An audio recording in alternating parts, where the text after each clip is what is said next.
మీ అందరికీ నా హృదయపూర్వకమైన నా సాక్ష్యం ఏంటంటే, నేను ఎంబీఏ అయిపోయిన తర్వాత అక్కడే నిర్ణయించుకున్నాను ఏదో పోవాలి. అక్కడ నా కోర్సెస్ అంటే మా సీనియర్స్కి జాబ్ వచ్చింది. దగ్గరికి వెళ్ళి కోర్స్ తీసుకొని జాబ్ చేయాలని ఆలోచన. బట్ దేవుడు ముందుగానే నాకు ఎప్పుడు మాట్లాడుతుండేవాడు. దేవుడు పిలుచుకుంటున్నాను, నేను పిలుచుకుంటున్నాను. నా బిఏ ఫైనల్ ఇయర్ ఉన్నప్పుడు కూడా నేను చర్చకి వెళ్ళినప్పుడు అక్కడ కూడా అడగరా డానియల్ అని ఆయన ఇంగ్లీష్లో చెప్పేవాడు వాక్యాన్ని. ఆయన సౌత్ ఆఫ్రికాలో కూడా చర్చ ఉంది. ఆయన ఇంగ్లీష్లో చెప్తున్నప్పుడు ఇప్పుడు నాతో మాట్లాడితే నాకు అనిపించేది. ఆయన కూడా అర్థం చేసేవాడు దేవుడు పిలుస్తున్నాడని. అయితే నేను మాత్రం ఎంబీఏ అయిపోయిన తర్వాత వెళ్ళిపోవాలి, హైదరాబాద్ వెళ్ళిపోవాలి అని మా బాబాయ్ చెప్పినప్పుడు చాలాసార్లు ఎంబీఏ పదవులకి మీటింగ్ సెకండ్ తర్వాత వెళ్ళిపోవాలని ఆశపడ్డాను. కానీ అది నెంబర్ పోస్ట్ పడింది. అయితే మా బాబాయ్ పిలిచినప్పుడు నేను వెళ్తున్నప్పుడు మా బాబాయ్ నేను ఆన్లైన్లో చెప్పి ఇంకా సెలవులు లేవు అన్నప్పుడు చాలా బాధ చేసింది. నేను కూడా పోవాలి అని చాలా బాధపడ్డాను. అయితే అక్కడ దిగిన తర్వాత మా ఫ్రెండ్స్ లొకేషన్ పెట్టారు. హైదరాబాద్ కొత్త ఎట్లా పోవాలి, అందులో ఫ్యాక్టరీ ఉన్నాయి, డోర్లు ఈ వేసుకొని నడుచుకుంటా వెళ్తున్నప్పుడు ఆ లొకేషన్తో వెళ్ళాను. ఒక దాదాపు 2 కిలోమీటర్లు నడుచుకుంటా హైదరాబాద్లో ఇంటి తగ్గిపోకుండా వెళ్ళిన తర్వాత ఆడికి వెళ్ళాను. ఆడికి తర్వాత దేవుడు ఎందుకు నువ్వు ఇంటికి వెళ్ళిపో అంటా ఉన్నాడు. ఏది ప్రభావం కష్టం వస్తే మళ్ళీ వెళ్ళిపోమంటావు అని నేను ఆలోచిస్తున్నప్పుడు అలాగే ఇంకా కోచింగ్ సెంటర్కి వెళ్ళాను. అక్కడ చూస్తే ఒక తీరి మేడం చెప్తా ఉంది, బాబాయ్ నేను ఇక్కడ ఉండలేను, నేను వచ్చేస్తాను అన్నప్పుడు సరే వచ్చి అన్నాడు. మా నాన్న కూడా చెప్పాను, నాన్న నేను ఉండలేను ఇక్కడ హైదరాబాద్లో, ఎందుకు దేవుడు నన్ను వెనక్కి వెళ్ళిపో ఇది స్థలం కాదని దేవుడు ఎందుకు చెప్పాడు. ఆ రోజంతా నేను కాముగా కూర్చొని ఇంకా ఫోన్ చేస్తే సుధీర్ మామ అని హైదరాబాద్లో ఉన్నాడు. ఆయన ఫోన్ చేస్తాను, ఆవిడ నువ్వు నా దగ్గరకు వచ్చి ఒక వారం బతికాడు. ఎన్నిసార్లు ఫోన్ చేస్తున్నాడంటే దాదాపు 50 సార్లు ఫోన్ చేస్తున్నాడు. ఆవిడ నా దగ్గరకు వచ్చి నేను ఉన్నాను, ఒక వారం చూడన్నాడు. కానీ దేవుడు ఎందుకో బస్ టికెట్ బుక్ చేసుకున్నాను.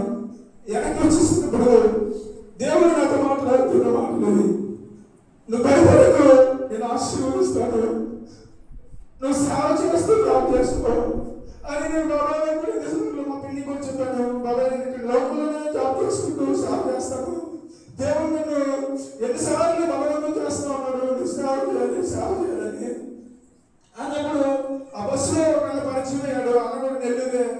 అన్న కూడా బ్యాంకులో జాబ్ చేస్తున్నాడు. తమ్ముడు కోచింగ్ ఎన్ని వేస్ట్ అమ్మా, ఎన్ని టైం వేస్ట్ పనులు, నీకు అవసరంగా 1,00,000 రూపాయలు 70,000 లాస్ అవుతుంది, అవి డైరెక్ట్ గా జాబ్ చేసుకో ఇది వద్దని. అన్న నీకు ఎంత వస్తున్నా శాలరీ అంటే అతను 50 lakhs అని చెప్పాడు. అంటే సంవత్సరానికి 15 లక్షలు, నెలకి 1,00,000 రూపాయలు తీసుకున్నాడు హైదరాబాద్ లో. అన్న బ్యాంకులోనే జాబ్ చేస్తున్నాడు. అయితే దేవుడు నాతో మాట్లాడుతున్నాడు, నువ్వు సేవ చేస్తూ జాబ్ చేసుకో, నువ్వు సేవ మాత్రమే చేయాలని దేవుడు నాతో మాట్లాడి నేను వెనక్కి వచ్చేసాను. ఇంట్లో నేను చెప్పాను. అయితే మళ్ళా వచ్చిన తర్వాత మళ్ళీ ఇక్కడ ఏం జాబ్లు ఉన్నాయి, ఏం లేవు, శ్రీసిద్ధికి వెళ్ళాను, అక్కడే లేవు, ఏం చేయాలి ప్రభావం ఇంటికి వచ్చామని చెప్పావు. నేను ఎంబీఏ చేసాను, మళ్ళీ పని చేస్తున్నాను, అవమానం కనుకుంటామేమో ప్రభావం నేను ప్రార్థన చేస్తున్నప్పుడు ప్రకాశన, నేను ఎప్పుడు ప్రకాశన వాక్యాలు, శ్రీధర్ కుమార్ విజయవాడ ఆయన వాక్యాలు, ప్రకటన ప్రవీణ్ కుమార్ అని అవి చూస్తూ ఉంటాను.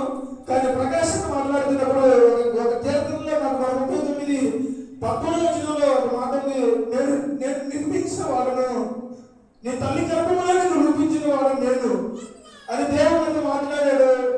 అయితే నేను అట్లాగే పడుకున్నప్పుడు 2 రోజుల తర్వాత మా అక్క అంటే నెల్లూరులో ఉన్న సురేష్ మా రిలేటివ్ స్వామి ఆ ఫోన్ చేసి, తమ్ముడు చంద్రుడు హైదరాబాద్ వచ్చేసాడు కదా, ఇక్కడ హెచ్ఎంస్ లో ఒక పోస్ట్ ఖాళీగా ఉంది, నువ్వు వెళ్తావా అన్నప్పుడు సంతోషం.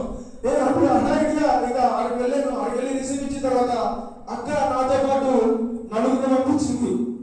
అక్కడ రిఫర్ చేయడం 4 రిఫర్ చేసింది. నాతో పాటు 4 ఉన్నారు. వాళ్ళు మళ్ళీ బీటెక్ స్టూడెంట్స్, నేను మాత్రం ఎంబీఏ. కానీ దేవుడు ఎందుకో ఆయన నా రిజ్యూమ్ తీసుకొని నన్ను సెలెక్ట్ చేసి హెచ్డిఎఫ్సిలో నాకు జాబ్ రావడానికి దేవుడు సహాయం చేశాడు. నేను కూడా అలాగే కూర్చున్నప్పుడు అక్కడ ఆ స్థలం వెతుకుతా ఉన్నాం. కానీ ఒక పర్సన్ తీసుకొని బ్రదర్ చర్చికి బాగుంటుంది అన్నప్పుడు ఇంకా సంతోషం. కానీ దేవుడు నా జీవితంలో ఆయన కార్యాలు చేస్తూ ఉన్నాడు. ఎందుకంటే నిన్నటి దినాన నేను బండి కొన్నాను. ఆ బండి చూస్తే అది సెకండ్ హ్యాండ్ బండి. దాని రేటు చూస్తే మీరు ఆశ్చర్యపోతారు. ఎందుకంటే నేను ఇంకో వస్తువు కొనాలని ఆశపడ్డాను, కానీ దేవుడు ఆ వస్తువుని నాకు ఇవ్వలేదు. నేను ఐఫోన్ కొనాలని ఆశపడ్డా, 2 వారాలు తిరిగాను, కానీ ఐఫోన్ నాకు చేతికి దేవుడు ఇవ్వలేదు. నాకు 14,000కి బండిని దేవుడు సహాయం చేశాడు. చాలా తక్కువ రేటుకి ఆ బండిని చూస్తే మీరు ఆశ్చర్యపోతారు. అంత తక్కువ రేటా అని మీకు అనిపిస్తుంది, కానీ దేవుడు ఇయ్యాలనుకుంటే ఏదైనా సరే, దేవుడు మన జీవితంలో ఇయ్యాలనుకుంటే ఆయన ఇచ్చే దేవుడు ఉన్నాడు. నా జీవితాన్ని బట్టి నేను ఇంకా రాబోయే దినాల్లో కూడా గవర్నమెంట్ కి ప్రిపేర్ అవ్వాలి. 5 సంవత్సరాల్లో గవర్నమెంట్ జాబ్ చేయాలి ప్రభు అని నేను ఎప్పుడు ప్రార్థన చేస్తున్నా. నాకు 23 సంవత్సరాలు, 29, 30 సంవత్సరాల కల్లా నేను గవర్నమెంట్ జాబ్ కొట్టాలి ప్రభు అని నేను ప్రార్థన చేస్తూనే ఉన్నాను. దేవుడు నా జీవితంలో సహాయం చేసినట్లుగా మీరందరూ కూడా నా గురించి ప్రార్థన చేయండి. దేవుడు సాక్షాత్ తీర్చు.